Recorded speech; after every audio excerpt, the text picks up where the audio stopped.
Chapitre 12. Le grand retour.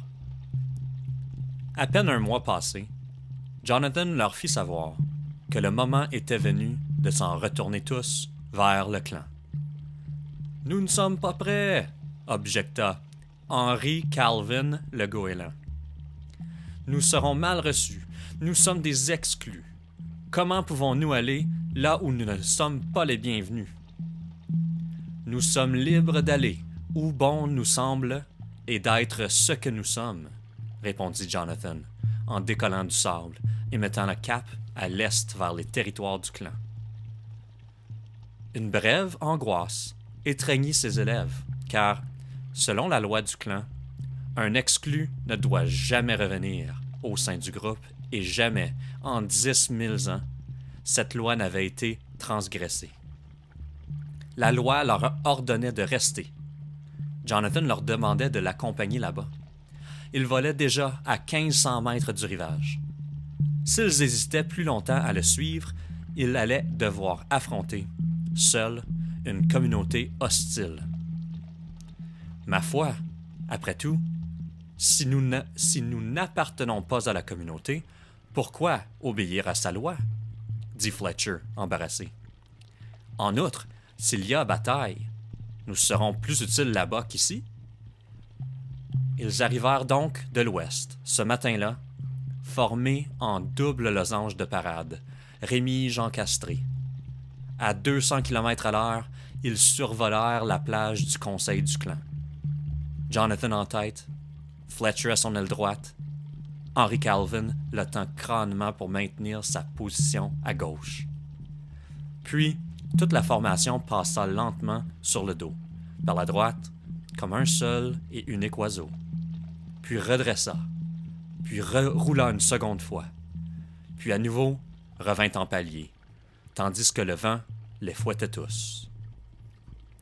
Le passage de la formation trancha aussi net qu'un couteau géant les couacs et les cris rauques de la vie quotidienne communautaire et 4000 pères d'yeux écarquillés de goélands se mirent à les observer.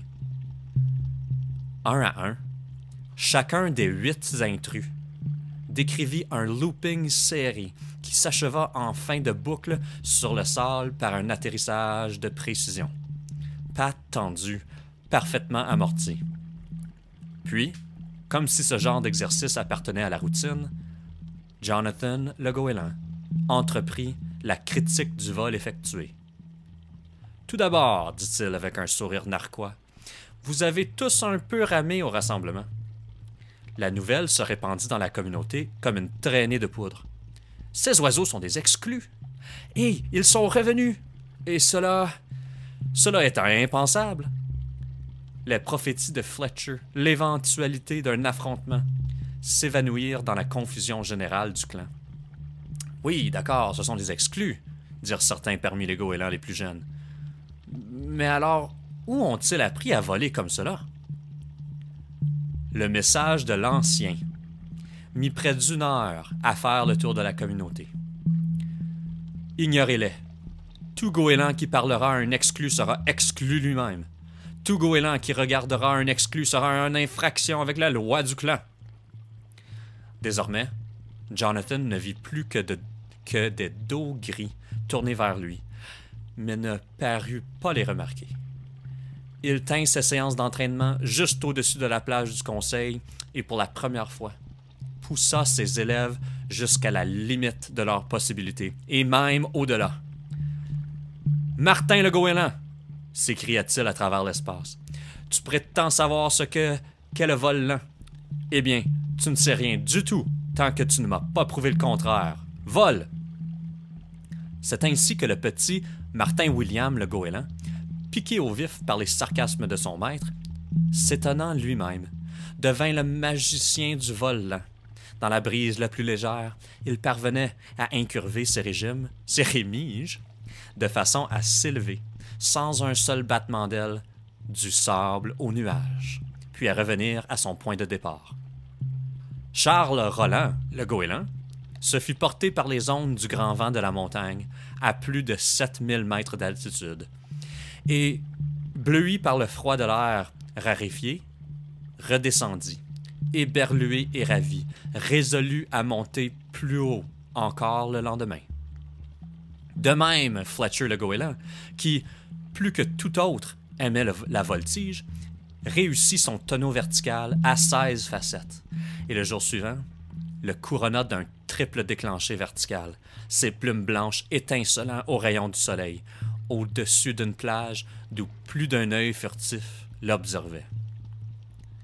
À toute heure, Jonathan, démontrant, suggérant, insistant, guidant, était là, aux côtés de chacun de ses élèves. Il volait avec eux, de nuit, dans les nuages, dans la tempête, pour l'amour de l'or, tandis que les membres du clan croupissaient misérablement au sol. Quand le vol était terminé, les élèves se détendaient sur le sable et, avec le temps, écoutaient désormais Jonathan plus attentivement. Il énonçait bien encore quelques idées folles qu'ils ne parvenaient pas à saisir, mais aussi quelques-unes excellentes qui étaient à leur portée. Petit à petit, la nuit, un second cercle commença à se former autour de lui, autour de celui des élèves. Un cercle de goélands curieux, attentifs, debout dans l'obscurité des heures durant, ne souhaitant ni se voir les uns les autres, ni être vus, s'éclipsant avant l'aube.